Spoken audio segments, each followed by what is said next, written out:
This is the world's smallest full-frame cinema camera, and for $1,000, it also allows you to take amazing photos. This cult camera is the true spiritual successor to the original Blackmagic pocket cinema camera. It's the sigmafp.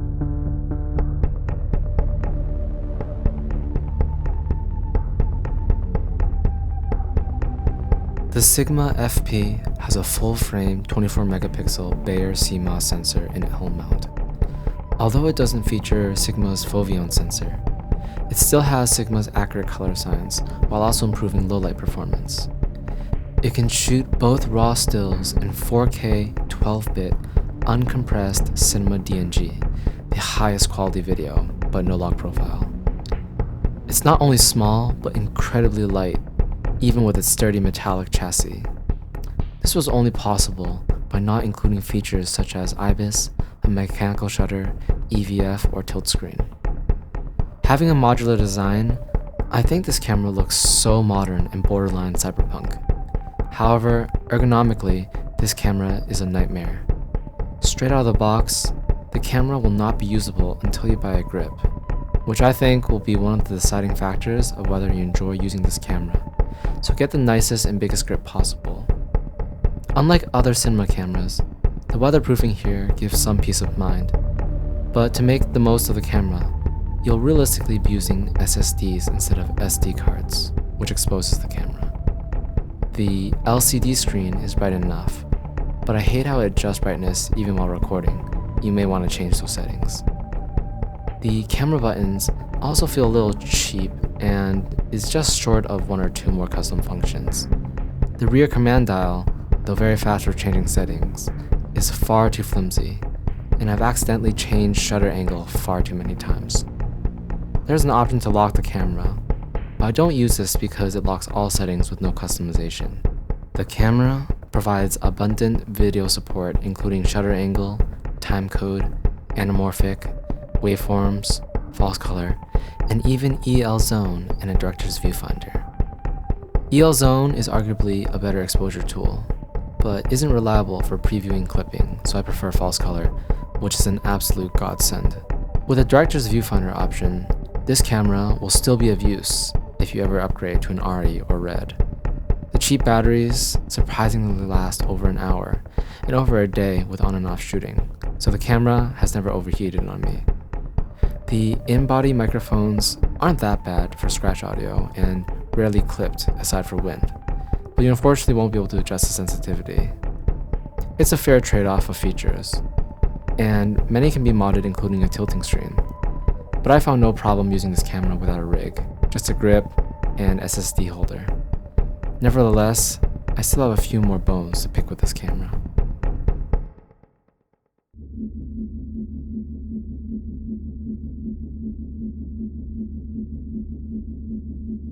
The main reason this camera isn't more well received is the workflow. Raw video is something you can't give up once you start using it. For me, white balance and exposure adjustments in post are a lifesaver. But with a surprisingly bad 11 stops of dynamic range, you'll find that this camera clips quite often. Though I don't consider myself as confident color grading this camera as F-Log2 yet, Blackmagic Color Space should maximize your dynamic range. I also color space transformed the camera's original P3 D60 color space and work in DaVinci wide gamut depending on the scene to get more of the Sigma colors. But for the majority of shots, you'll throw everything and the kitchen sink to get as much dynamic range as possible. Grading the footage from the FP might be daunting at first, but eventually you'll love the flexibility and quality from every frame of Cinema DMG, essentially a 24-megapixel photo. The elephant in the room will be the massive file sizes. Yes, the files are 3 times larger than ProRes or 10 times larger than H.265, but it's 2023, and data is becoming increasingly manageable. Samsung T5s are small and affordable, and save for some flying cables, I think it's more convenient than memory cards that need constant transfers.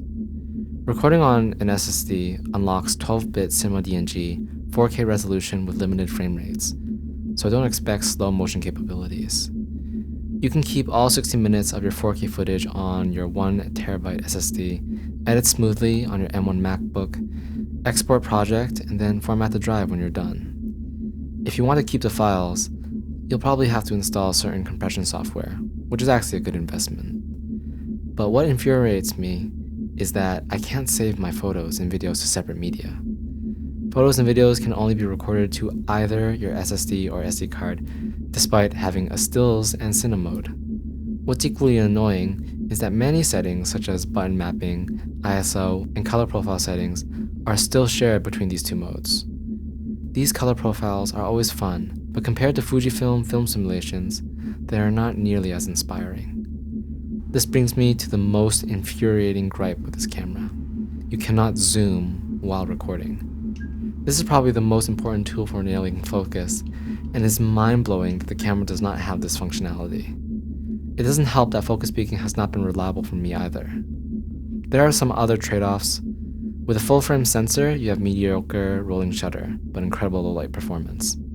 Even when you expose -3 EV, you can miraculously lift the shadows with minimal noise, assuming that you didn't clip them. This is refreshing compared to a noisy F-Log2, and I think it has just as good low-light performance as Sony. This is necessary as this camera requires to be underexposed, so you have to get familiar with this camera's convenient base ISOs of 100 and 3200. Though I normally shoot at 800 to maximize latitude, in order to protect your highlights, you won't be able to expose to the right like many other mirrorless cameras. Underexposed workflow is different, as you're now subtracting contrast and lifting rather than crushing. But this change in exposed to the right workflow forces you to become a better cinematographer. You're forced to nail exposure in camera, as you don't have a wide safety net of dynamic range.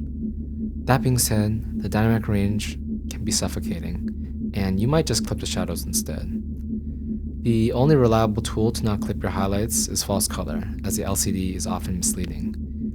You'll have to underexpose for photos as well, which is unsatisfying and makes manual focus even more uncertain. Then you have an electronic shutter, which maxes at 1/8000, making it difficult to shoot at f1.4 outside without an ND. The electronic shutter also causes banding and flickering, consistently ruining shots at night or around fluorescence. Compared with modern feature-packed mirrorless cameras, you may find this system terrible on paper, but you might forgive it all for the unquantifiables.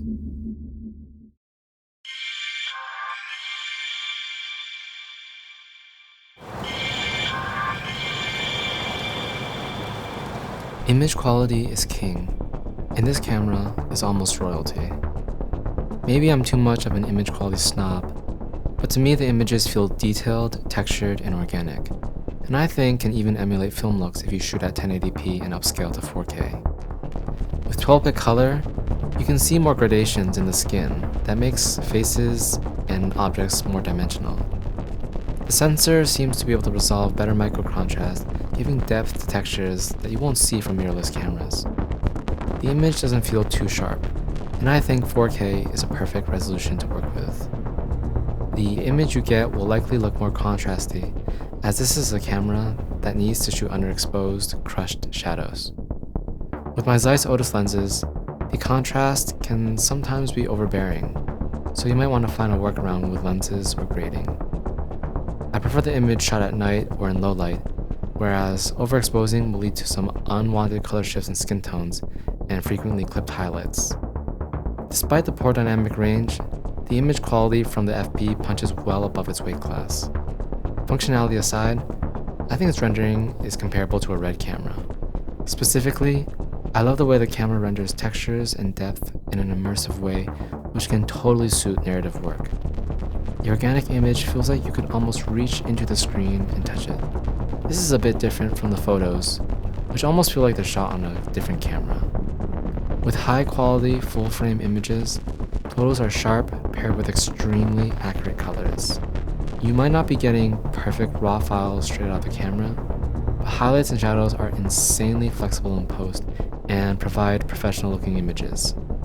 However, I can't help but feel they're a bit clinical like Sony without the crimped color signs. Compared to Fujifilm, it might lack a bit of charm, but you have that true full-frame spatial depth that APS-C cameras with a speed booster still fall short of. photos are just a cherry on top. The video quality is what you want this camera for, and with some elbow grease, it can get you that money shot.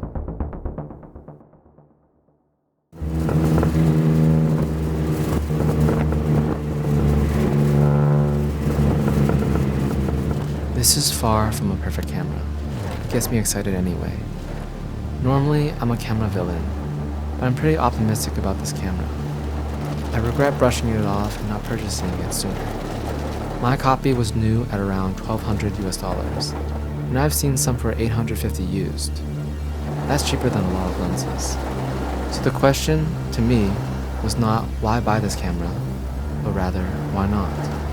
Well, you might say that this camera is incomplete and simply doesn't feel good.